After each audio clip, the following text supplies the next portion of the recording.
আজকে আপনাদের সাথে ভৌতিক কিছু সত্য ঘটনা শেয়ার করব। আমরা যখন বাড়ি করে যাই আর কি লবণচড়া এলাকায়, তখন বাড়ি করার 3 মাস পরে, মানে ঘর করার 3 মাস পরে আমরা সেইখানে যাই। তো ততদিনে আমাদের ঘরের ভিতরে একটা জিনের বাসা আর কি তৈরি হয় আর কি, মানে তিনি ওইখানে অবস্থান করে আর কি। তো শুরুর দিকে আমরা যখন যাই তখন মানে বর্ষাকাল ছিল, চারপাশে পানি ছিল, জাস্ট আমাদের বাড়িটা উঁচা ছিল আর আশেপাশে কোনো ঘর বাড়ি ছিল না। তো আমাদের বাড়ির পিছনে আমাদের ফুপুকি বাড়ি ছিল আর আশেপাশে দুই একটা ঘর বাড়ি ছিল, তাও দূরে দূরে। তো শুরুর দিকে উনি আমাদের উপস্থিতি আসলে পছন্দ করতেছিল না, যার কারণে নানানভাবে আমাদের ভয় দেওয়ার জন্য উনি চেষ্টা করতেছিল। তো প্রথম পর্যায়ে আমরা মাগরিবের সময় তাকে দেখতাম যে খই গাছ ছিল, খই গাছের ওইখান থেকে আগুনের গোলা মসজিদের দিকে যায়। একটা পুরাতন মসজিদ ছিল আমাদের অপোজিট এলাকায়, মদিনাবাদ এলাকায়। তো উনি ওইখান থেকে নামাজ পড়তে যাইতো। আর পরেক্ষণে উনি মানে আমাদের বাসার পিছনে একটা বড় পুকুর ছিল, পুকুরের ওই পার থেকে আমাদের বিভিন্ন নামে আর বিভিন্ন কণ্ঠে ডাকতো। আর এমন সময় ডাকতো আর এমন মানুষের কণ্ঠেই ডাকতো যারা কিনা তখনকে খুলনায় উপস্থিতি ছিল না।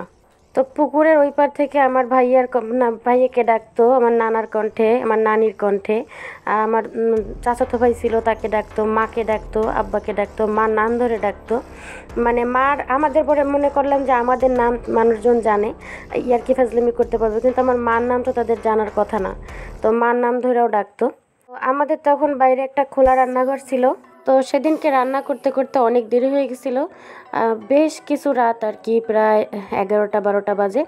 তা 11টা-12টা গ্রামের দিকে মানে অনেক রাত। আমার মা ডিম রান্না করতেছিল, ডিম সিদ্ধ করছে, এবার তেলে দিবে। তখনই তার মানে বাম পাশ থেকে কেউ একজন হাত বাড়ায় দিছে, বেশ মোটা সোটা একটা হাত আর ফর্সা। তো সে তৎক্ষণাৎ ভাবছে যে যে আমার ফুপু হাত বাড়ায় দিছে কিনা। তো মা আর তার দিকে না তাকায় ডিমগুলা সব তেলে দিয়ে দিছে। কিছুক্ষণ পরে পাশে তাকায় দেখে হাত নাই, প্লাস আশেপাশে তার কোনো মানুষও নাই। তো হঠাৎ করে সে চমকে গেছে, তৎক্ষণাৎ সে ঘরের দিকে রওনা হয়েছে, মানে রান্নাঘর থেকে। আর কিছুক্ষণ পরে যখন সে তরকারি আনতে যাবে, তাকে তখন রান্নাঘরে ধাক্কা মেরে ফেলাই দেওয়া হয়েছে। তো একদিন সন্ধ্যার সময় মা আসলে সন্ধ্যার সময় সবাইকে ঘরের ভিতরে ঢুকায়, তারপরে দরজা আটকায় দিত। আমাদের 4 ভাই বোনকে ঢুকাইছে, এর ভিতরে আমার চাচাতো ভাইয়া, রাজু ভাইয়া।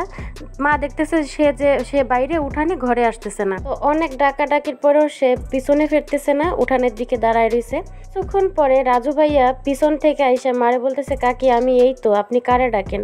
তো মা সাথে সাথে উঠানের দিক তাকায় দেখে যে উঠানে কেউ নাই। তারপরে গভীর রাত্রে যখন আমরা ঘুমায় থাকতাম, তখন মনে হইতো যে আমাদের অনেকগুলো হাঁস ছিল, চীনা হাঁস। তো মনে হইতো যে আমাদের মানে দক্ষিণ পাশে চীনা হাঁস মারামারি করে, বা কোনো কুকুর বিড়াল বা শিয়ালে চীনা হাঁস নিয়ে যাচ্ছে, এরকম মানে ধাপাধাপি হইতো, খুব শব্দ হইতো। তো আমরা প্রথম দিকে বের হয়ে দেখতাম যে এখানে কিছু নাই। আর পরের দিন সকালবেলা হাঁস গুনেও দেখতাম যে ঠিকঠাক আছে, কোনো শিয়ালে বা কোনো কিছুতে নেয় নাই। তো এইরকম কন্টিনিউ হইতো। তারপর থেকে আমরা আর শব্দ পাইলে ঘর থেকে বের হইতাম না। মাঝে মাঝে মানে অনেক জোরে আওয়াজ পাওয়া যাইতো, যে একটা ব্যক্তি অনেক দূর থেকে আসলে যে হাঁপায়, যে হাঁপানোর যে মানে কষ্টটা, সেই হাঁপানিটা মানে শোনা যাইতো। আর ধাপ করে ঘরের চারোপাশ থেকে কয়েকটা ঘুল্লি দিয়ে টিনের চালে ধাপ করে বসে পড়তো। তবে প্রায়শই ওনাকে সন্ধ্যার পরে জানলার কাছে দেখা যেত, আবার ধাপ করে দেখা যেত না, কয়েক সেকেন্ডের মতো দেখা যেত, আবার কয়েক সেকেন্ডের ভিতরে দেখা যেত না। প্রথম দিকে সে আমাদের ভয় দেওয়ার চেষ্টা করলেও পরক্ষণে পরে তার সাথে আমাদের সুসম্পর্ক হয়ে যায়। তো বাকি যে গল্পটা, সেই গল্পটা আমি পরে কোনো ভিডিওতে বলবো। আল্লাহ হাফেজ, সবাই ভালো থাকবেন।